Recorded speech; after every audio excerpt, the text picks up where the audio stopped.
Human రిలేషన్స్ని సినిమాలు repair చేస్తాయా?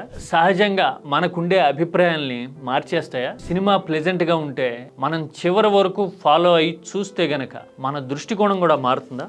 ఈ మధ్యకాలంలో వచ్చిన ఒక సినిమా గురించి, దాని ఇంపాక్ట్ గురించి ఇలాగే మాట్లాడుకోవడం కనపడతా ఉంది. పైగా ఆ సినిమా రెగ్యులర్ జానర్స్కి భిన్నంగా మొత్తం ప్లెజెంట్గా పాజిటివ్గా ఉండేసరికి నేను కూడా ఆ సినిమా చూసాను. అందుకోసమే ఆ ఎక్స్పీరియన్స్ మీతో షేర్ చేసుకోవాలనుకుంటున్నా.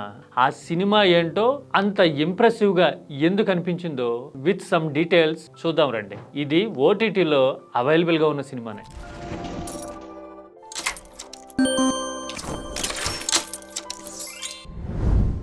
ఇవాళ రేపట్లో మలయాళం సినిమాలు మలయం మారుతున్నలాగా మనల్ని కమ్మేస్తున్నాయి కదా. ప్లెజెంట్ సీనరీస్ ఉంటాయి, నేరేషన్ మనకి స్లోగా అనిపించిన, ఎక్కడా బోర్ కొట్టకుండా ఎంగేజింగ్గా అనిపించే స్క్రీన్ ప్లే ఉంటుంది. సింపుల్ స్టోరీ అయినా కానీ చివరి వరకు కూర్చోబెట్టి చూపించేయటం వీటి స్పెషాలిటీ కదా. అలాగే ఇదే వరుసలో ఇదే స్పెషాలిటీస్తో నవీన్ పాలి సినిమా వచ్చింది ఒకటి. నవీన్ పాలి అంటే నవీన్ పాలిసెట్ అనుకున్నారు, కాదు, మలయాళం హీరో నవీన్ పాలి. అన్నట్టు నవీన్ పాలిసెట్కి నవీన్ పాలికి ఒక చిత్రమైన కనెక్ట్ కూడా ఉంది తెలుసా మీకు? మన నవీన్ పాలిసెట్టి బాలీవుడ్ సినిమాల్లో కూడా యాక్ట్ చేశాడు. మనలో చాలా మందికి తెలుసు కదా ఆ విషయం. ఆ సినిమాలో ఛాన్స్ ఎలా వచ్చిందో తెలుసా? స్టార్ కాస్టింగ్ డైరెక్టర్లు ఈ క్యారెక్టర్ కి నవీన్ పాలి అయితే సూటబుల్ అనుకున్నారట. స్టాఫ్ కి ఆ పేరు ఇచ్చి నెంబర్ కనుక్కుని కాంటాక్ట్ చేయండి అంటే ఆ కాంటాక్ట్ చేయమన్నవాడు ఎవడో, ఆ రెస్పాన్సిబుల్ పర్సన్ ఎవడో నవీన్ పాలికి బదులు నవీన్ పాలిసెట్కి కాల్ చేశాడు. కాల్ చేస్తే మన హీరోకి బ్రహ్మాండమైన హిందీ ఫ్లూయెన్సీ కూడా ఉండేసరికి సరే ఇతన్నే కంటిన్యూ చేసేద్దాం అని బాలీవుడ్ ఎంట్రీ ఇచ్చేసాడు మన నవీన్ పాలిసెట్టి. ఈ విషయాన్ని తనే ఒక ఇంటర్వ్యూలో ప్రత్యేకంగా చెప్పాడు కూడా. The casting director calls me.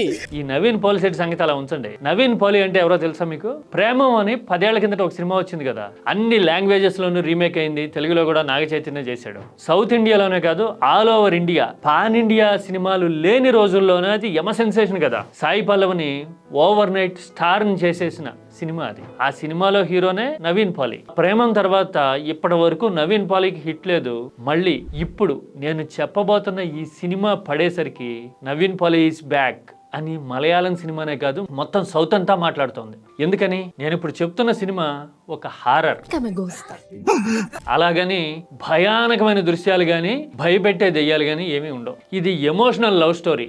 అలాగని బ్యూటిఫుల్ డ్యూయెట్లు కానీ సంగీతంతో సాగితీయటం ఏముండదు. కన్జర్వేటివ్ పర్సెప్షన్స్ ఉంటాయి కదా మనకి, ఫలానా సినిమా అంటే ఇలా ఉండొచ్చు అని. అలాంటి పర్సెప్షన్స్ అన్నిటికీ భిన్నంగా చాలా ప్లెజెంట్గా హాయిగా సాగిపోతూ ఉంటుంది, యూత్ఫుల్గా అనిపిస్తుంది. అన్నిటికీ మించి కుటుంబాల్లో ఉండే ఫ్రిక్షన్స్ని, జనరేషన్స్ మధ్య ఉండే గ్యాప్స్ని ఈ సినిమా చూపించడమే కాదు, సొల్యూషన్ ఎలా తీసుకురావచ్చో, సమస్యల్ని ఎలా అడ్రస్ చేయొచ్చో కూడా ఈ సినిమా చెప్తుంది. ఇంతకీ ఈ సినిమా పేరు సర్వం మాయ. పేరు చూస్తే అలా ఉంది కానీ చూడడం మొదలు పెడితే ఒక 10 నిమిషాల సేపు కూర్చుంటే మాత్రం నిజంగానే మాయ చేసేంత కెపాసిటీ, డెప్త్ ఈ సినిమాలో ఉన్నాయి. ఇవాళ రేపట్లో మలయాళం సినిమాలంటే అయితే క్రిస్టియానిటీ చుట్టూనో లేకపోతే ముస్లిం పేర్లతోనో ఉంటున్నాయి అని చాలా మంది మాట్లాడడం, కామెంట్ చేయడం కనపడతా ఉంది కదా. ఎందుకంటే కేరళలో సామాజిక నేపథ్యాలు అలా ఉంటాయి. 30% క్రిస్టియానిటీ, 30% ముస్లిమ్స్, రిమైనింగ్ 40% కదా హిందూస్. అందుకని సినిమాల్లో కూడా ఆ ఫ్లేవరు, ఆ మిక్సే కనపడుతూ ఉంటుంది ఎక్కువ. ఇప్పటి వరకు కనిపించిన వాటికి భిన్నంగా ఇందులో హిందూ అట్మాస్ఫియర్ ఎక్కువగా కనపడుతుంది. అన్నిటికీ మించి బ్రాహ్మినికల్ బ్యాక్గ్రౌండ్ కనపడుతుంది. ఇందులో హీరో వేద పండితుడు. అలాగని పూర్తి పక్కా బ్రాహ్మినికల్ అట్మాస్ఫియర్ ఇంకోటో ఎక్స్పెక్ట్ చేయక్కర్లా.